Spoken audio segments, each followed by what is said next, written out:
Hello ਨਮਸਤੇ ਸਤਿ ਸ਼੍ਰੀ ਅਕਾਲ ਅਦਾਬ to everyone. Polity the series ਦੇ ਵਿੱਚ ਆਪਣਾ ਅੱਜ 4th ਲੈਕਚਰ ਹੈ ਜੀ। ਪਿਛਲੇ ਲੈਕਚਰ 'ਚ ਆਪਾਂ ਦੇਖਿਆ 1935 ਦਾ ਗਵਰਨਮੈਂਟ ਆਫ ਇੰਡੀਆ ਐਕਟ 1935, ਠੀਕ ਹੈ ਜੀ। ਇਹਦੇ ਤੋਂ ਬਾਅਦ ਆਪਾਂ ਦੇਖੋ ਕ੍ਰਿਪਸ ਪ੍ਰਪੋਜ਼ਲ ਆਉਂਦਾ ਹੈ, ਕ੍ਰਿਪਸ ਪ੍ਰਪੋਜ਼ਲ 1942। ਸਿੱਧਾ ਕੁਐਸਚਨ ਆ ਸਕਦਾ ਜੀ ਕ੍ਰਿਪਸ ਪ੍ਰਪੋਜ਼ਲ ਕਦੋਂ ਆਇਆ? 1942 ਦੇ ਵਿੱਚ ਕ੍ਰਿਪਸ ਪ੍ਰਪੋਜ਼ਲ 1942। ਹੁਣ ਇਹਦੇ 'ਚ ਕ੍ਰਿਪਸ ਪ੍ਰਪੋਜ਼ਲ ਕੀ ਸੀ? ਕ੍ਰਿਪਸ ਪ੍ਰਪੋਜ਼ਲ ਇਹ ਸੀ ਕਿ ਤੁਸੀਂ ਇੰਡੀਅਨਸ ਵਾਸਤੇ ਇੱਕ ਪ੍ਰਪੋਜ਼ਲ ਸੀ ਵੀ ਸਾਨੂੰ ਤੁਸੀਂ ਹੈਲਪ ਕਰੋ ਵਰਲਡ ਵਾਰ 2 ਦੇ ਵਿੱਚ, ਠੀਕ ਹੈ, ਬ੍ਰਿਟਿਸ਼ਰਸ ਦੀ, ਤੇ ਅਸੀਂ ਤੁਹਾਨੂੰ ਆਜ਼ਾਦੀ ਦੇਵਾਂਗੇ, ਠੀਕ ਹੈ। ਤੇ ਇਹਨੂੰ ਇੱਕ ਜਿਹੜਾ ਆਪਣਾ ਬਾਕੀ ਦੇ ਜਿਹੜੇ ਆਪਣੇ ਨੈਸ਼ਨਲਿਸਟ ਲੀਡਰ ਸੀਗੇ ਉਹਨਾਂ ਨੇ ਇਸ ਚੀਜ਼ ਨੂੰ ਇਹ ਸਮਝਿਆ ਵੀ ਹਾਂਜੀ ਵੀ ਆਪਾਂ ਨੂੰ ਇੱਕ ਵਾਰੀ ਕਹਿ ਦੇਣਗੇ ਵੀ ਠੀਕ ਹੈ ਅਸੀਂ ਦੇ ਦਾਂਗੇ, ਉਦੋਂ ਬਾਅਦ ਕੀ ਹੈ ਵੀ ਆਪਾਂ ਨੂੰ ਆਜ਼ਾਦੀ ਨਹੀਂ ਮਿਲੇਗੀ, ਕਲੀਅਰ। ਤੇ ਤਾਂ ਕਰਕੇ ਉਹਨਾਂ ਨੇ ਪਹਿਲਾਂ ਸਟਾਰਟਿੰਗ ਦੇ ਵਿੱਚ ਆਪਣੀ ਇੰਡੀਅਨ ਆਰਮੀ ਉਹਨਾਂ ਨੂੰ ਇੰਡੀਅਨਸ ਲੋਕਾਂ ਨੂੰ ਉਹਨਾਂ ਦੀ ਹੈਲਪ ਕਰਨ ਦੇ ਲਈ ਪ੍ਰਮੋਟ ਨਹੀਂ ਕੀਤਾ, ਪ੍ਰੇਰਿਤ ਨਹੀਂ ਕੀਤਾ, ਬਟ ਐਟ ਦੀ ਐਂਡ ਆਪਾਂ ਕੀ ਉਹਨਾਂ ਨੂੰ ਹੈਲਪ ਦਿੱਤੀ ਤੇ ਉਹਨਾਂ ਨੇ ਆਪਦੇ ਵਰਡਸ 'ਤੇ ਕਾਇਮ ਰਹਿ ਕੇ ਆਪਾਂ ਨੂੰ ਇੱਕ next mission cabinet mission plan ਸੀ ਜਿਹੜਾ ਉਹਦੇ ਨਾਲ ਕੈਬਨਿਟ ਮਿਸ਼ਨ ਪਲਾਨ 1946 ਤਾਂ ਉਹਨਾਂ ਨੇ ਕਹਿਤਾ ਵੀ ਤੁਸੀਂ ਆਪਣਾ ਕਨਸਟੀਟਿਊਸ਼ਨ ਆਪ ਬਣਾ ਸਕਦੇ ਹੋ, ਜਦੋਂ ਤੁਹਾਡਾ ਕਨਸਟੀਟਿਊਸ਼ਨ ਪੂਰਾ ਹੋ ਗਿਆ ਅਸੀਂ ਤੁਹਾਨੂੰ ਕੀ ਹੈ ਅਸੀਂ ਇੰਡੀਆ ਛੱਡ ਕੇ ਚੱਲ ਜਾਂਗੇ। ਤਾਂ ਕੈਬਨਿਟ ਮਿਸ਼ਨ ਪਲਾਨ 1946 ਦੇ ਵਿੱਚ ਸਭ ਤੋਂ ਜਿਹੜੀ ਇੰਪੋਰਟੈਂਟ ਚੀਜ਼ ਹੋਈ ਉਹ ਹੋਈ ਕੌਂਸਟੀਟਿਊਐਂਟ ਅਸੈਂਬਲੀ, ਜਿਹੜਾ ਕਿ ਅੱਜ ਆਪਣਾ ਡਿਸਕਸ਼ਨ ਦਾ ਟੌਪਿਕ ਹੈ, ਕੌਂਸਟੀਟਿਊਐਂਟ ਅਸੈਂਬਲੀ, ਠੀਕ ਹੈ। ਹੁਣ ਕੁਐਸਚਨ ਕੀ ਆਏਗਾ ਤੁਹਾਨੂੰ? Constituent Assembly was made under which plan or made under which act? The Cabinet Mission Plan 1946, ठीक है जी। ਤਾਂ ਕੌਂਸਟੀਟਿਊਟ ਅਸੈਂਬਲੀ ਜਦੋਂ ਆ ਗਈ, ਹੁਣ ਕੌਂਸਟੀਟਿਊਐਂਟ ਅਸੈਂਬਲੀ ਜਿਹੜੀ ਇਹਨਾਂ ਨੇ ਕਿਹਾ ਇਹਨਾਂ ਦੇ ਐਕਟ ਦੇ ਨਾਲ ਬਣ ਗਈ। ਹੁਣ ਕੌਂਸਟੀਟਿਊਐਂਟ ਅਸੈਂਬਲੀ ਦਾ ਕੀ ਕੰਮ ਸੀ ਜੀ? ਆਪਣਾ ਸਾਰਾ ਕੌਂਸਟੀਟਿਊਸ਼ਨ ਤਿਆਰ ਕਰਨਾ, ਸਾਰਾ ਢਾਂਚਾ ਤਿਆਰ ਕਰਨਾ। ਹੁਣ ਇਸ ਕੌਂਸਟੀਟਿਊਐਂਟ ਅਸੈਂਬਲੀ ਦੇ ਕਿਹੜੇ ਮੈਂਬਰ ਸੀ? ਉਹੀ ਮੈਂਬਰ ਜਿਹੜੇ ਕਿ 50 ਸਾਲ ਤੋਂ 60 ਸਾਲ ਤੋਂ ਕੀ ਹੈ ਉਸ 40 ਸਾਲਾਂ ਤੋਂ ਕੀ ਹੈ ਉਸ ਨੈਸ਼ਨਲ ਫਰੀडम ਸਟਰਗਲ ਦੇ ਵਿੱਚ ਪਾਰਟਿਸਿਪੇਟ ਕਰ ਰਹੇ ਸੀ, ਠੀਕ ਹੈ। ਤਾਂ ਉਹ ਸਾਰੇ ਜਿਹੜੇ ਮੈਂਬਰਸ ਕਿਹਦੇ 'ਚ ਆ ਗਏ? ਆਪਣੇ ਕੌਂਸਟੀਟਿਊਐਂਟ ਅਸੈਂਬਲੀ ਦੇ ਵਿੱਚ ਆ ਗਏ। ਇੰਡੀਅਨ ਨੈਸ਼ਨਲ ਕਾਂਗਰਸ ਦੇ ਬਹੁਤ ਸਾਰੇ ਮੈਂਬਰ ਸੀਗੇ ਉਹ ਕਿਹਦੇ 'ਚ ਆ ਗਏ? ਕੌਂਸਟੀਟਿਊਐਂਟ ਅਸੈਂਬਲੀ ਦੇ ਵਿੱਚ ਆ ਗਏ। ਹੁਣ ਕੌਂਸਟੀਟਿਊਐਂਟ ਅਸੈਂਬਲੀ ਦੇ ਜਿਹੜੇ ਸਾਰੇ ਮੈਂਬਰ ਸੀਗੇ ਹੁਣ ਉਹਨਾਂ ਦੀ ਇਹ ਡਿਊਟੀ ਸੀ ਕਿ ਉਹਨਾਂ ਨੇ ਕੌਂਸਟੀਟਿਊਸ਼ਨ ਤਿਆਰ ਕਰਨਾ ਸੀ, ਸੰਵਿਧਾਨ ਤਿਆਰ ਕਰਨਾ ਸੀ। ਹੁਣ ਆਪਾਂ ਆਪਣੇ ਪੁਆਇੰਟ 'ਤੇ ਆਏ ਹਾਂ ਵੀ ਆਪਾਂ ਨੂੰ ਸੰਵਿਧਾਨ ਦੀ ਲੋੜ ਕਿਉਂ ਪਈ? ਕਿਉਂਕਿ ਪਹਿਲਾਂ ਆਪਾਂ ਨੂੰ ਅੰਗਰੇਜ਼ ਟੈਕਲ ਕਰ ਰਹੇ ਸੀ, ਅੰਗਰੇਜ਼ ਲਾਅ ਬਣਾ ਰਹੇ ਸੀ, ਅੰਗਰੇਜ਼ ਆਪਣੇ ਹਿਸਾਬ ਨਾਲ ਚਲਾ ਰਹੇ ਸੀ। ਬਟ ਹੁਣ ਜਦੋਂ 1946 'ਚ ਕੈਬਨਿਟ ਪਲਾਨ ਉਹ ਕਹਿੰਦੇ ਚਲੋ ਆਪਣਾ ਕੌਂਸਟੀਟਿਊਸ਼ਨ ਬਣਾ ਲਓ, ਠੀਕ ਹੈ, ਤਾਂ ਅਸੀਂ ਜਾ ਰਹੇ ਹਾਂ। ਤਾਂ ਉਸ ਟਾਈਮ 'ਤੇ ਇੰਡੀਆ ਨੂੰ ਕੰਟਰੋਲ ਕਰਨ ਦੇ ਲਈ ਆਪਾਂ ਨੂੰ ਕੀ ਹੈ ਇੱਕ ਰੂਲ ਬੁੱਕ ਦੀ ਲੋੜ ਪਈ, ਜਿਹਨੂੰ ਕਿ ਆਪਾਂ ਕੀ ਕਹਿੰਦੇ ਹਾਂ? ਸੰਵਿਧਾਨ। ਹੁਣ ਜੋ ਪਹਿਲਾ ਕੁਐਸਚਨ ਮੈਂ ਆਪਦੀ ਪਹਿਲੀ ਵੀਡੀਓ 'ਚ ਕਿਹਾ ਸੀ ਵੀ ਆਪਾਂ ਨੂੰ ਇਹ ਪਤਾ ਲੱਗੇਗਾ ਵੀ ਆਪਾਂ ਨੂੰ ਕੌਂਸਟੀਟਿਊਸ਼ਨ ਬਣਾਉਣ ਦੀ ਲੋੜ ਕਿਉਂ ਪਈ, ਉਹ ਆਪਾਂ ਨੂੰ ਅੱਜ ਜਾ ਕੇ ਕਲੀਅਰ ਹੋਇਆ ਵੀ ਕੌਂਸਟੀਟਿਊਸ਼ਨ ਆਪਾਂ ਤਾਂ ਬਣਾਇਆ ਕਿ ਅੰਗਰੇਜ਼ ਆਪਣਾ ਜਦੋਂ ਦੇਸ਼ ਛੱਡ ਕੇ ਜਾ ਰਹੇ ਸੀ ਤਾਂ ਉਸ ਤੋਂ ਬਾਅਦ ਜਿਹੜੇ ਆਪਣੇ ਇੰਡੀਅਨਸ ਨੂੰ ਟੈਕਲ ਕਰਨ ਦੇ ਲਈ ਲਾਅ ਦੀ ਇੱਕ ਲੋੜ ਸੀ, ਇੱਕ ਰੂਲ ਬੁੱਕ ਦੀ ਲੋੜ ਸੀ ਇੰਡੀਆ ਨੂੰ ਚਲਾਉਣ ਦੇ ਲਈ। ਤਾਂ ਉਹ ਰੂਲ ਬੁੱਕ ਕਿਹੜੀ ਹੋਈ? ਆਪਣੀ ਕੌਂਸਟੀਟਿਊਸ਼ਨ, ਸੰਵਿਧਾਨ। ਉਸ ਨੂੰ ਕਿਸ ਨੇ ਬਣਾਇਆ? ਕੌਂਸਟੀਟਿਊਐਂਟ ਅਸੈਂਬਲੀ ਨੇ, ਜਿਹਨੂੰ ਕੀ ਕਹਿੰਦੇ ਨੇ ਆਪਾਂ? ਸੰਵਿਧਾਨ ਸਭਾ, ਠੀਕ ਹੈ। ਤਾਂ ਕੌਂਸਟੀਟਿਊਐਂਟ ਅਸੈਂਬਲੀ ਜਦੋਂ ਬਣ ਗਈ ਤਾਂ ਉਸ ਤੋਂ ਬਾਅਦ ਇਹਦੀਆਂ ਇਲੈਕਸ਼ਨਸ ਹੋਈਆਂ, ਠੀਕ ਹੈ। ਮਤਲਬ ਵੀ ਕਿੰਨੇ ਮੈਂਬਰ ਇਹਦੇ 'ਚ ਚਾਹੀਦੇ ਆ ਇਹ ਡਿਸਾਈਡ ਕੀਤਾ ਗਿਆ। ਤਾਂ ਕੌਂਸਟੀਟਿਊਐਂਟ ਅਸੈਂਬਲੀ ਦੇ 389 ਮੈਂਬਰ, ਜਿਹੜੀ ਅਸੈਂਬਲੀ ਸੀਗੀ ਇਹਦੇ 'ਚ ਆਪਣੇ 389 ਮੈਂਬਰਸ ਸੀਗੇ। ਕਿੰਨੇ ਮੈਂਬਰ ਸੀ ਜੀ? 389 ਮੈਂਬਰਸ। ਜਦੋਂ 389 ਮੈਂਬਰਸ ਜਿਹੜੇ ਕੌਂਸਟੀਟਿਊਐਂਟ ਅਸੈਂਬਲੀ ਨੂੰ ਕੌਂਸਟੀਟਿਊਟ ਕਰ ਰਹੇ ਆ 389 ਮੈਂਬਰਸ, ਉਹਨਾਂ ਦੇ ਸਾਰੇ ਜਿੰਨੇ ਵੀ ਪ੍ਰੋਮੀਨੈਂਟ ਲੀਡਰ ਸੀਗੇ ਆਪਣੇ ਉਹਨਾਂ ਦੇ ਅੰਡਰ ਇੱਕ ਕਮੇਟੀਆਂ ਬਿਠਾਈਆਂ ਗਈਆਂ। ਉਹਨਾਂ ਦੇ ਅੰਡਰ ਕੀ ਹੈ? ਕਮੇਟੀਆਂ ਬਿਠਾਈਆਂ ਗਈਆਂ। ਫੋਰ ਐਗਜ਼ਾਮਪਲ ਕਿ ਜਿਵੇਂ ਫੰਡਾਮੈਂਟਲ ਰਾਈਟ ਕਮੇਟੀ ਹੈ, ਠੀਕ ਹੈ, ਤਾਂ ਉਹ ਜਿਹੜਾ ਵੀ ਹੈੱਡ ਹੋਏਗਾ ਉਹ ਉਹਦੇ 'ਤੇ ਕੰਮ ਕਰੇਗਾ। ਡਰਾਫਟਿੰਗ ਕਮੇਟੀ ਦੇ ਹੈੱਡ ਹੋਣਗੇ, ਉਹ ਡਰਾਫਟ ਕਰਨ ਦਾ ਕੰਮ ਕਰਨਗੇ। ਇੱਦਾਂ ਸਾਰੀਆਂ ਅਲੱਗ-ਅਲੱਗ ਕਮੇਟੀਆਂ ਬਿਠਾਤੀਆਂ। ਹੁਣ ਆਪਣੇ ਇੰਟਰਸਟ 'ਚ ਕੀ ਹੈ ਇੱਥੋਂ ਕਿ ਆਪਾਂ ਨੂੰ ਕੁਐਸਚਨ ਆ ਜਾਏਗਾ ਵੀ ਕਿਹੜੀ ਕਮੇਟੀ ਕੌਣ ਹੈੱਡ ਕਰਦਾ ਸੀ ਉਸ ਟਾਈਮ 'ਤੇ, ਠੀਕ ਹੈ। ਤਾਂ ਆਪਾਂ ਇਹ ਦੇਖਾਂਗੇ 389 ਮੈਂਬਰਸ ਦੇ ਵਿੱਚੋਂ ਜਦੋਂ ਕੌਂਸਟੀਟਿਊਟ ਅਸੈਂਬਲੀ ਦੀਆਂ ਅਲੱਗ-ਅਲੱਗ ਕਮੇਟੀਆਂ ਬਣੀਆਂ, ਉਹਨਾਂ ਨੇ ਅਲੱਗ-ਅਲੱਗ ਪ੍ਰੋਵੀਜ਼ਨਸ ਆਪਦੀਆਂ ਲਈਆਂ, ਤਾਂ ਉਹ ਕਿਹੜੀਆਂ ਕਮੇਟੀ ਸੀਗੀਆਂ, ਉਹਨਾਂ ਦੇ ਹੈੱਡ ਕੌਣ ਸੀ, ਇਹ ਆਪਣਾ ਕੀ ਹੈ ਟੌਪਿਕ ਆਪਣਾ ਕਵਰ ਕਰਾਂਗੇ ਤਾਂ ਕਿ ਇਹਦੇ 'ਚੋਂ ਕੁਐਸਚਨ ਆਪਣਾ ਮਿਸ ਨਾ ਹੋਵੇ। ਤਾਂ ਸਟਾਰਟ ਕਰਦੇ ਹਾਂ ਕੌਂਸਟੀਟਿਊਐਂਟ ਅਸੈਂਬਲੀ ਦੀਆਂ ਕਿਹੜੀਆਂ ਕਮੇਟੀ ਸੀਗੀਆਂ।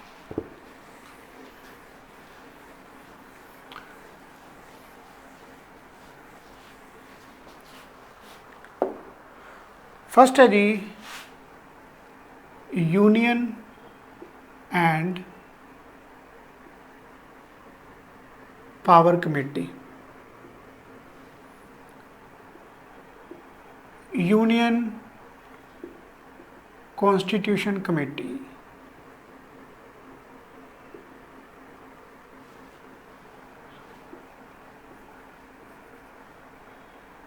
Union and power committee, union constitution committee and states committee. ये जिहड़ियां तिन्ने कमेटी सी जी, ये अपनियां हैड कीतियां गईयां बाय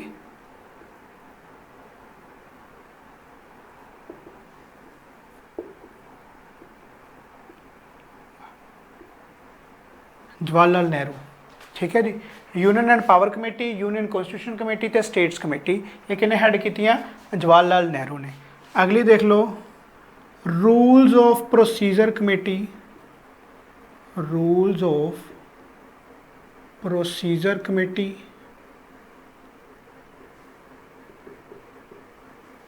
ते उस तो बाद अपने कोल है steering committee.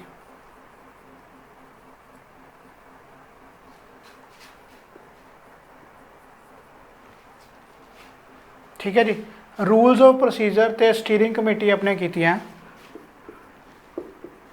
Doctor Rajendra Prasad.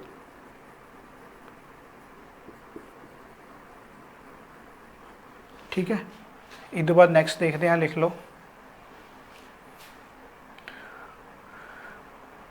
Union and power committee, union constitution committee, states committee headed by Jawaharlal Nehru, rules of procedure committee, steering committee held by doctor Rajendra Prasad. Next है जी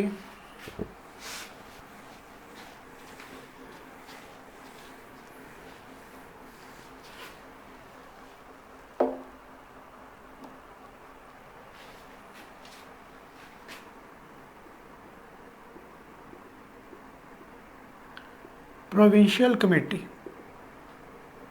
प्रोविंशियल कमेटी वेरी इंपॉर्टेंट, इन्हां दे हैड सीगे doctor Sardar Vallabhbhai Patel.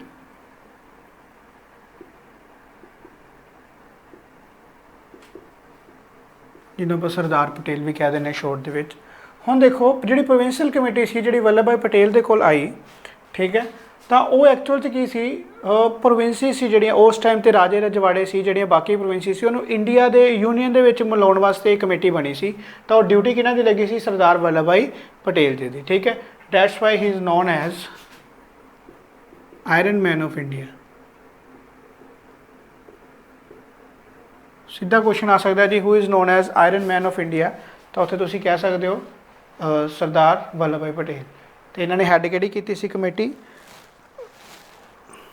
Provincial committee. Next है जी drafting committee, very very important.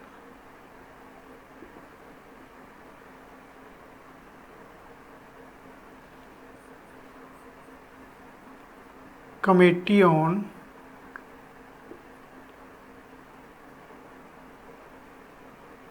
Fundamental rights of tribal and excluded areas. ठीक है, तो ये हैड की सी जी डॉक्टर बी आर अंबेडकर। ठीक है जी, डॉक्टर बी आर अंबेडकर ने दो कमेटी सैड की, drafting committee and committee on fundamental rights of tribal and excluded areas. हुण जी ड्राफ्टिंग कमेटी सी, ड्राफ्टिंग कमेटी नूं सारियां कमेटी ने रिपोर्ट देनी सी, तो इन्हां दा जिहड़ा फाइनल ड्राफ्ट, फाइनल ढांचा, फाइनल स्ट्रक्चर बनना सी, किन्हां ने बनाउणा सी? डॉक्टर बी आर अंबेडकर ने ड्राफ्टिंग कमेटी का। That's why he is known as father of Indian constitution, very important. ठीक है, doctor Ambedkar is known as father of Indian constitution, क्योंकि इन्हों ने सारा ढांचा जो फाइनल तैयार किया वो किन्होंने किया? Doctor B R Ambedkar. Next provincial committee Sardar Vallabhbhai Patel. Drafting committee, committee on fundamental rights of tribal and excluded areas by doctor B R Ambedkar, known as father of Indian constitution, because final draft है जोड़ा की है उन्होंने तैयार किया। Next देखते हैं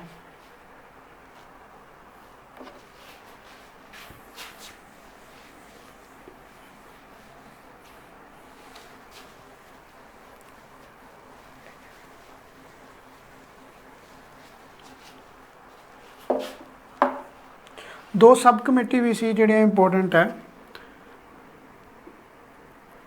minority sub committee and fundamental right sub committee. This was headed by J.B. Kripalani and this was by H.C. Mukherjee। ठीक है जी। Minority sub committee headed by H.C. Mukherjee, fundamental right sub committee headed by J.B. Kripalani. ठीक है, तो ये सीगियां important committees जिहड़ियां कि आपां याद रखनी है। ठीक है, इहदे चों क्वेश्चन आ सकदा। तो हुण देखो जिहड़ी कॉन्स्टीट्यूएंट असैंबली सी अपनी, कॉन्स्टीट्यूएंट असैंबली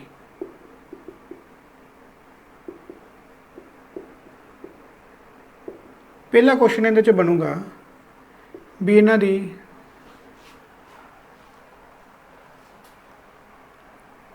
इस तो पहला आपां थोड़ा जिहा उहदे बारे देख लीए। जिहड़ी ड्राफ्टिंग कमेटी की गल कीती सी,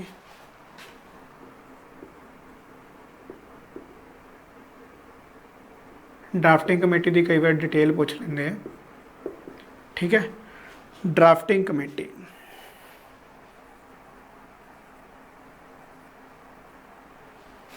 29 अगस्त 21 फरवरी 1 नवंबर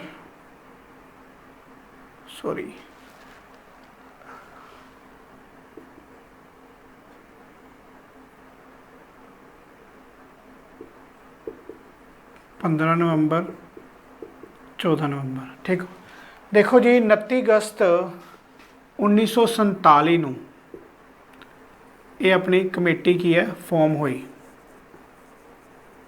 ठीक है, जिन्ने किन्ने मैंबर सी, 7 मैंबर सी। ठीक है जी, उस तो बाद 21 फरवरी 1948 नूं कमेटी ने अपनी रिपोर्ट दी। ठीक है जी, 1 नवंबर 1948, 15 नवंबर 1948 तो 14 नवंबर 1949 ये 3 मीटिंग्स हुई जिंदे च ड्राफ्ट नूं डिस्कस किया गया।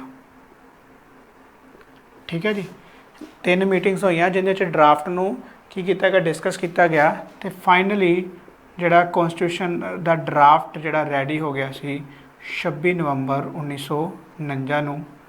ठीक है, बट जिहड़ा आपां रिपब्लिक डे मनाउने वो कदों मनाउने 26 जनवरी 1950 नूं। हुण ये क्यों आप कह रहे हैं भी अपना कॉन्स्टिट्यूशन 26 नवंबर 1949 नूं बन गया। ठीक है, बट जिहड़ा आपां रिपब्लिक डे मनाउने भी अपना संविधान लागू कदों होया वो 26 जनवरी 1950। Why there is a gap. ये गैप नूं कवर करने लिए आपां नूं एक स्टोरी याद करनी पैनी है।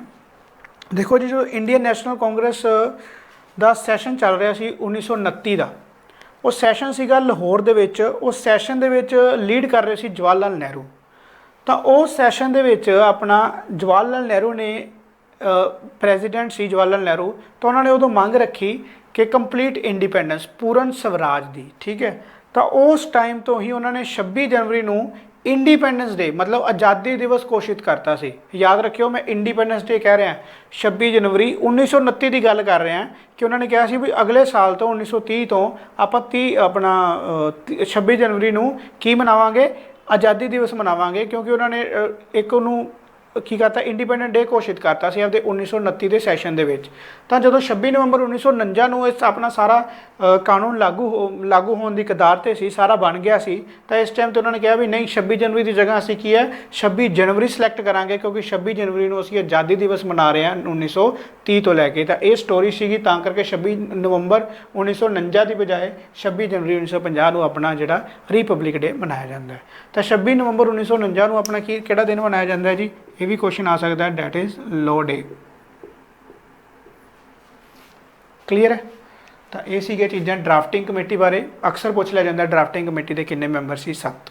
ठीक, तो ड्राफ्टिंग कमेटी के जोड़े अपने हैडिड बाय वो आपको पता ही है, डॉक्टर B.R. अम्बेडकर। क्लियर। तो next will talk about, note कर लो,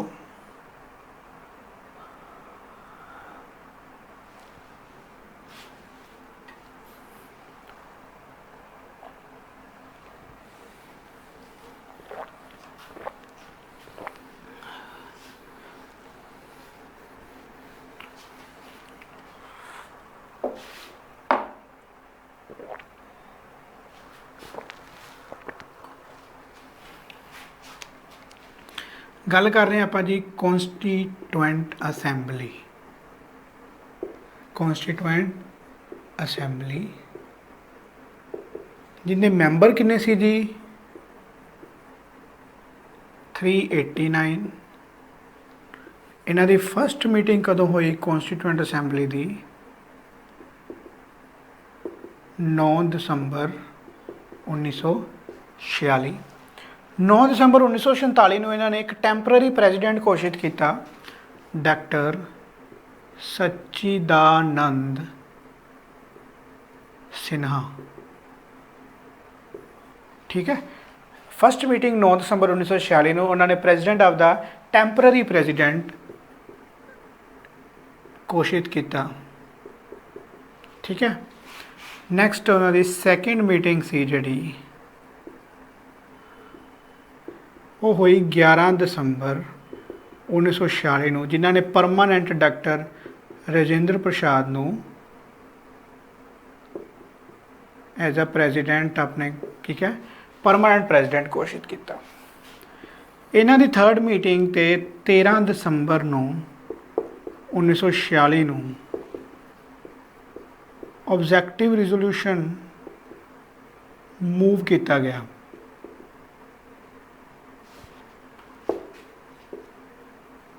गिवन बाय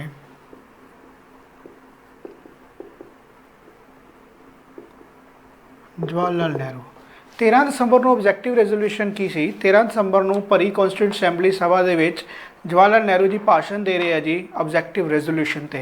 ਹੁਣ ਨਾਓ ਵਾਟ ਇਜ਼ ऑब्जेक्टिव रेजोल्यूशन? ਉਸ ਭਾਸ਼ਣ ਦੇ ਵਿੱਚ ਜਵਾਹਰਲਾਲ ਨਹਿਰੂ ਜੀ ਕਹਿ ਰਹੇ ਆ ਕਿ how my India should look like and what it's citizen should be secured of and what my India should have. ठीक है, मतलब की है कि मेरी इंडिया किवें दा होना चाहिए। ठीक है, उनके सिटीजनस नूं की मिलना चाहिए तो इंडियंस दे कोल किहड़ियां जिहड़ियां जिवें कह देने प्रॉपर्टीज़ की होनी चाहिए कह देने ना। ठीक है, तो मतलब की है फॉर एग्जाम्पल जिहड़ा हुण तुसीं प्रेम्बल देखदे हो जिहदे ते आपां socialist sovereign secular Republic democratic की गल करते हैं, उस टाइम ते जवाहरलाल नेहरू जी ने ऑब्जेक्टिव रेजोल्यूशन दे विच गल कीती सी। तो एक इनडायरैक्ट क्वेश्चन ये बनता है कि जिहड़ा अपना अज दा प्रस्तावना है जिन्होंने आपां प्रेम्बल कहने हैं, ठीक है, तो वह प्रेम्बल एक्चुअल दे विच की है, वो एक्चुअल च ऑब्जेक्टिव रेजोल्यूशन है गिवन बाय जवाहरलाल नेहरू। यही ऑब्जेक्टिव रेजोल्यूशन अगे जाके की बन जाएगा? प्रेम्बल बन जाएगा, संविधान की इंट्रोडक्शन बन जाएगी, प्रस्तावना बन जाएगी। ठीक है जी। हाँ, एक सर ने कमेंट किया सी कि पंजाबी दे विच भी नाल नाल लिखिया करो, तो सॉरी ब्रदर पंजाबी दे विच नाल नाल पॉसीबल नहीं है बिकॉज बहुत सारिया टर्म्स दे की है पंजाबी दे विच मतलब भी नहीं पता होंगे, कुछ होर होंगे है। ठीक है, जिवें फॉर एग्जाम्पल प्रेम्बल है उनका प्रस्तावना, तो एवं सारिਆਂ ਦੇ वर्ड नहीं पता होंगे। तो पंजाबी मैं एक्सप्लेन कर रहा जितों भी तुसीं पढ़ोगे पंजाबी के आपके सोर्स तो समझ बिल्कुल आएगी, that's I can guarantee. But इतने पंजाबी इंग्लिश दोनों हजे असी मतलब we are not capable of writing that. ठीक है, इन फ्यूचर असी नोट्स वगैरह का सोच सकते हैं बट हजे कुछ भी नहीं। ठीक है, तो सॉरी फ्रॉम आर पार्ट। ठीक है, तो नैक्सट देखते हैं आप कॉन्स्टिट्यूएंट असैंबली बारे ये गल्लां। तो एक चीज़ होर देखो, इन्हों जो स्टैटिक क्वेश्चन बने तो इत्थों बन सकता है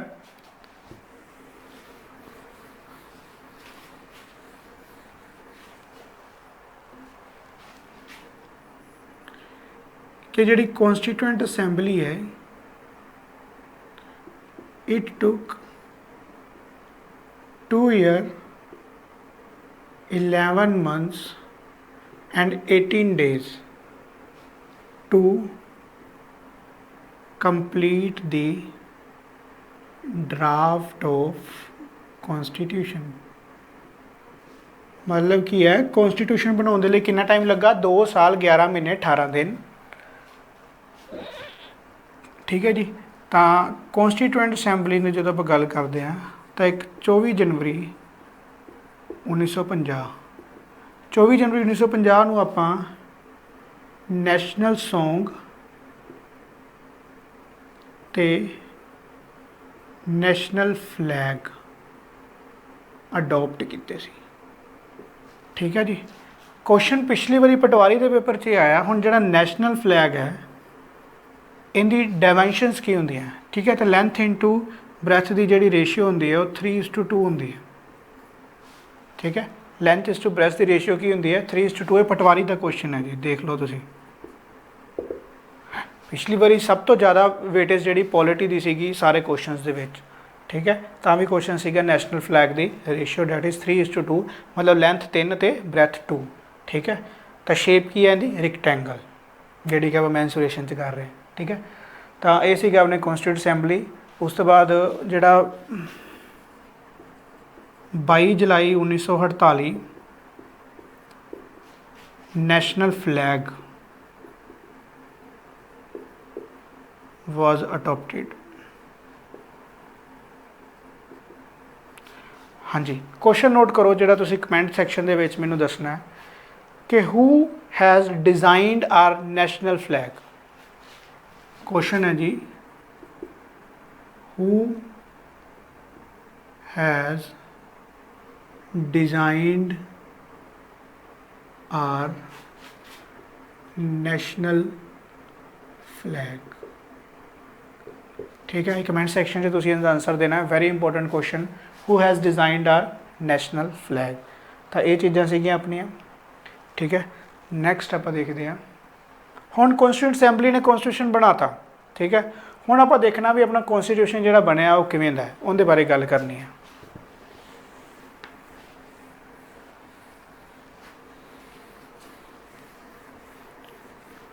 हुण आप कॉन्स्टिट्यूशन ते पहुँच गए, आपां नूं पता लग गया भी कॉन्स्टिट्यूट बनाउण दी लोड़, कॉन्स्टिट्यूशन बनाउण दी लोड़ क्यों पई, ठीक है।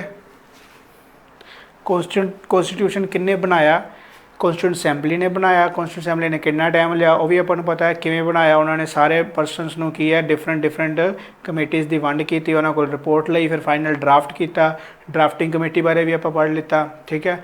हुण आप देखांगे भी जिहड़ा अपना कॉन्स्टिट्यूशन बन गया, ठीक है। हुण आप देखांगे फीचर्स ऑफ कॉन्स्टिट्यूशन।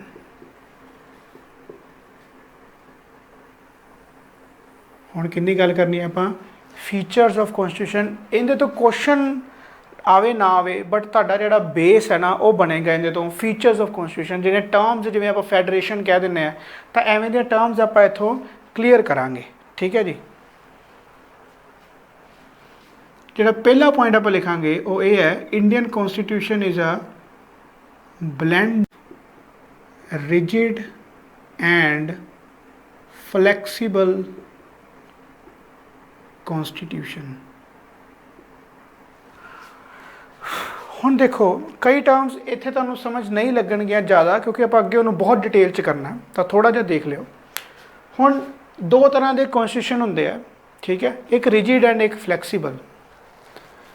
देखो जी एक वर्ड होंदा है अमेंडमेंट। अमेंडमेंट का मतलब होंदा चेंज करना। हुण अपना कॉन्स्टिट्यूशन बनया होया, ठीक है। जो कॉन्स्टिट्यूशन बनया सी ना, ये भी एक पॉइंट सच नोट कर लो, जो कॉन्स्टिट्यूशन बनया सी उदों अपने कोल 395 आर्टिकल्स सी, ठीक है। 8 शेड्यूल सीगे ते 22 पार्ट्स सी, ठीक है। 395 आर्टिकल्स, 8 शेड्यूल एंड 22 पार्ट्स जो अपना कॉन्स्टिट्यूशन बनया सी, ठीक है।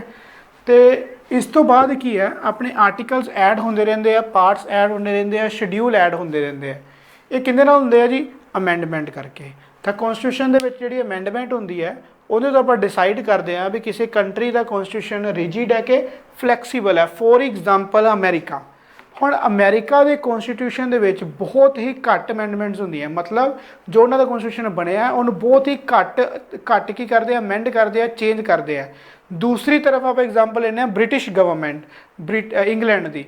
हुण इंग्लैंड वालों का फ्लैक्सीबल कॉन्स्टिट्यूशन है, वो जिन्नी चाहे मर्जी अपना चेंजिस करते रहते हैं। बट इंडिया, ब्रिटिश, इंग्लैंड तो USA दोनों के विचकार है। That's why it is blend of rigid and flexible constitution. इहदा मतलब ये है भी ना तो आप बहुत सारिया अमेंडमेंट करते हैं लाइक ब्रिटिश, तो ना ही आप बहुत घट अमेंडमेंट करते हैं लाइक अमेरिका। तो अमेंडमेंट की होंदा जी, सोध करना, संविधान के विच सोध करना या कॉन्स्टिट्यूशन नूं चेंज करना, भी कोई आर्टिकल नवा लियाना, ठीक है। जिमें जिमें अकॉर्डिंग टू टाइम आप की आर्टिकल, जिमें फिर GST आया।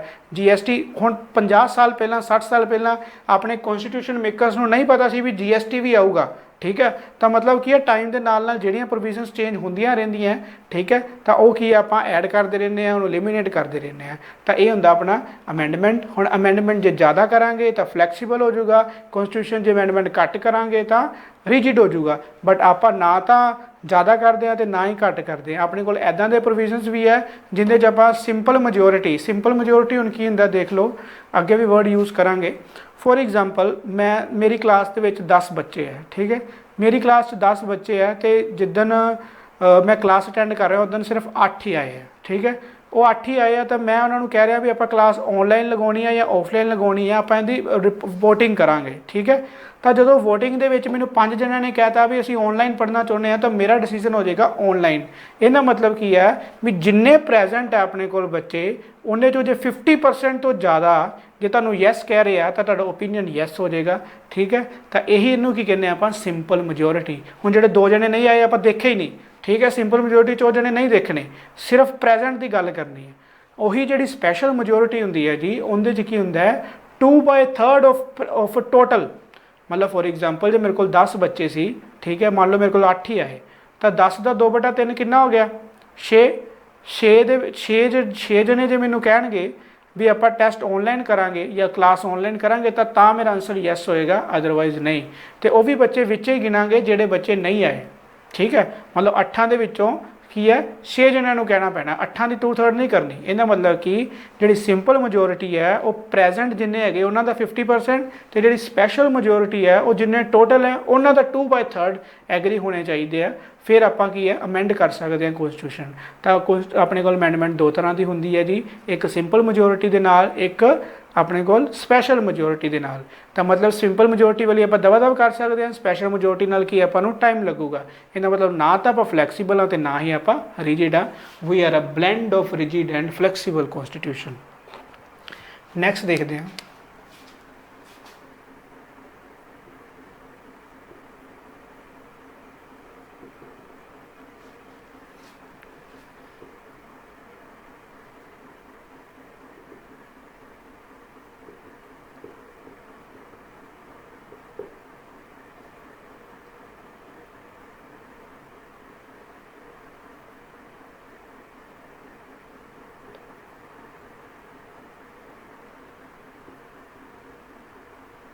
देखो जी, नैक्सट अपना जो कॉन्स्टिट्यूशन है वो federal in form and unitary in spirit है।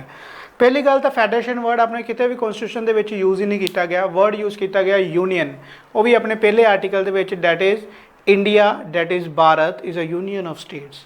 हुण अपना फैडरल इन फॉर्म तो यूनिटरी इन स्पिरिट का मतलब की है कि जो अपना कॉन्स्टिट्यूशन है, ठीक है, वो की है अपना एक्चुअल के की है यूनिटरी स्पिरिट होंगी की है यूनिटरी। तो उनके लिए तुहानूं पहला पता होना चाहिए कि फैडरेशन का मतलब की है तो यूनिटरी का मतलब की है। देखो जो मैं गल करदा फैडरेशन की, तो फैडरेशन मतलब है डिवीजन ऑफ पावर। तो जो मैं गल करदा वा यूनियन का मतलब की है कि सेंटर एंड स्टेट इको मतलब इको चीज़ है, देयर इज़ नो डिवीजन, ठीक है। फॉर एग्जाम्पल जो मैं गल करा हुण आप पंजाब च रह रहे हैं, ठीक है। हुण अपने को पंजाब च अलग सिटीजनशिप है नहीं, अपने को सिटीजनशिप है इंडियन सिटीजनशिप। इनका मतलब ये की है, ये यूनिटरी फॉर्म ऑफ गवर्नमेंट है जिंदे आप की है इको ही मन के चलते हैं, ठीक है। तो जी फैडरेशन की जो गल करिए तो हुण देर आर फैडरेशन वाले एलीमेंट्स भी है अपने किवें कि जे आप मान लो कोई भी डिसीजन लेना किसी स्टेट ने, ठीक है, मान लो स्टेट का नाम ही चेंज होना है तो नाम चेंज किवें होगा, थ्रू सेंटर। इनका मतलब की है state is not powerful, centre is powerful, ठीक है। तो एक ही आ गया, ये आ गया भी अपना जोड़ा वो है फैडरेशन है वो की है, इनू कह देंगे फैडरेशन विद स्ट्रोंग सेंटर, भी सेंटर तुहाडा ज़्यादा स्ट्रोंग है, उनकी पावर ज़्यादा है, ठीक है।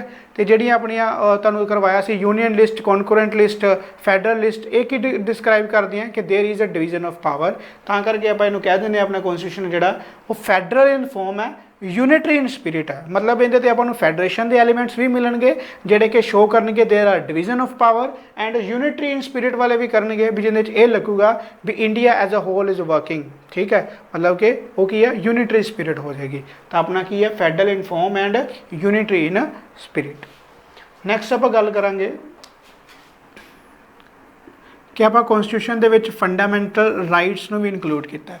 फंडामेंटल राइट्स किहड़े हुंदे आ जी, फंडामेंटल राइट्स वो होंगे है that are fundamental to the existence of human being, मतलब ਆਪਾਂ ਨੂੰ ਜਿਉਂਦੇ ਰਹਿਣ ਦੇ ਲਈ ਕੁਛ ਇਹੋ ਜਿਹੇ ਰਾਈਟ ਚਾਹੀਦੇ ਹੁੰਦੇ ਆ ਜਿਨ੍ਹਾਂ ਲਈ ਆਪਾਂ ਕੀ ਆ ਆਪਣੀ ਲਾਈਫ ਗਤੀ ਨਹੀਂ ਹੁੰਦੀ, ਠੀਕ ਹੈ।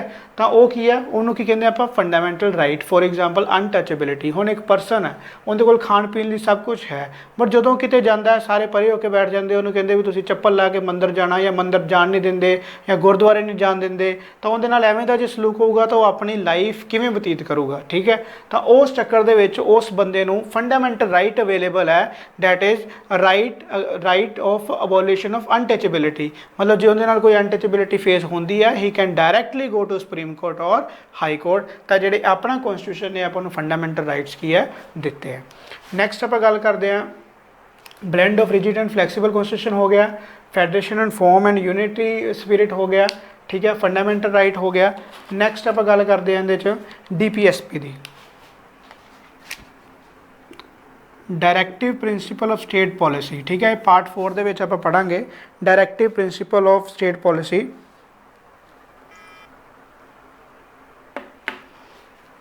डायरैक्टिव प्रिंसीपल ऑफ स्टेट पॉलिसी की है कि पार्ट 4 ਦੇ ਵਿੱਚ ਆਪਣੇ ਕੋਲ सर्टेन ਜਿਹੜੀਆਂ ਚੀਜ਼ਾਂ ਦਿੱਤੀਆਂ ਹੋਈਆਂ ਜਿਹੜੀਆਂ ਕਿ ਵੈਲਫੇਅਰ ਸਟੇਟ ਲਈ ਬਹੁਤ ਇੰਪੋਰਟੈਂਟ ਹੈ। मतलब डायरैक्टिव प्रिंसीपल ऑफ स्टेट पॉलिसी, कोई भी स्टेट आ इन्हां दी डायरैक्शनस नूं फॉलो करके की है एक प्रॉस्पर स्टेट बन सकता है, एक वैलफेयर स्टेट बन सकता है, बट जिहड़े ये की हुंदे है नॉन इनफोर्सेबल, ठीक है। इन्हां दे जे अपनी वायलेशन हुंदी है तो आपां इन्हूं सुप्रीम कोर्ट या हाई कोर्ट नहीं जा सकते, ठीक है। नैक्सट आप एक और चीज़ दे सकते हैं अपने कॉन्स्टिट्यूशन बारे, that is lengthiest in world, ठीक है। लेंथीएस्ट इन वर्ल्ड क्यों है, क्योंकि इहदे च ये भी एक पॉइंट आ जाऊगा ड्रॉन फ्रॉम वेरीअस रिसोर्सिस, ये अपना अगला टॉपिक भी है जी, भी आपां किहड़े-किहड़े देशों तो किहड़े-किहड़े प्रोविजन लिते अपने कॉन्स्टिट्यूशन दे, अपना अगला टॉपिक है ड्रॉन फ्रॉम वेरीअस सोर्सिस। मतलब फॉर एग्जाम्पल अमेरिका की जुडिशरी बहुत स्ट्रोंग है, तो आप अमेरिका का की चक लिया, जुडिशियल प्रोसेस चक लिया, फंडामेंटल राइट चक ले, जुडिशियल रिव्यू चक लिया, ठीक है। आयरलैंड का डायरैक्टिव प्रिंसीपल ऑफ स्टेट पॉलिसी बहुत वधिया लगा आपको, आप वो चक लिया, ठीक है। हुण की है जो ब्रिटिश गवर्नमेंट है, ठीक है, उन्होंने जो आपको प्रोसैस वधिया लगा आप वो चक लिया, ठीक है। जर्मनी तो आप fundamental right under suspension in emergency वो चक लिया, ठीक है। साउथ अफ्रीका तो अमेंडमेंट का कंसैप्ट चक लिया। ਜਿਹੜਾ भी आपको चीज़ वधिया लगी किसी कॉन्स्टिट्यूशन की आप अडोप्ट कर ली, तो अपना जो कॉन्स्टिट्यूशन है लेंथीएस्ट इन वर्ल्ड बन गया। एक तो अपनी डाइवर्सिटी बहुत आ, ठीक है, सारे 1935 वाले एक्ट के बहुत सारे प्रोविजन लिते, तो बहुत सारे आप वेरीअस रिसोर्सिस तो आप इकट्ठा किया अपना कॉन्स्टिट्यूशन, तो उन्होंने वधिया वधिया प्रोविजन जोड़े वर्ल्ड के इकट्ठे किए, तो अपना की बन गया लेंथीएस्ट इन वर्ल्ड। ये सीगे थोड़े जे अपने कॉन्स्टिट्यूशन बारे जानकारी। बाकी जो कोई DPSP या फंडामेंटल राइट चो कुछ समझ नहीं लगा तो डोंट वरी, ये सारे एक टॉपिक है, इहदे ते आपां एक एक दो दो लैक्चर देने हैं, ठीक है, पूरा डिटेल च करना है। तो ये जस्ट वैसे तुहानूं दस्सिया सीगा भी अपने कॉन्स्टिट्यूशन जिहड़ा अपना बनिया उहदियां कुछ खूबियां आपां डिस्कस कीतियां, अदरवाइज आपां सारा कॉन्स्टिट्यूशन डिस्कस करना है। Thank you very much, keep supporting, keep sharing.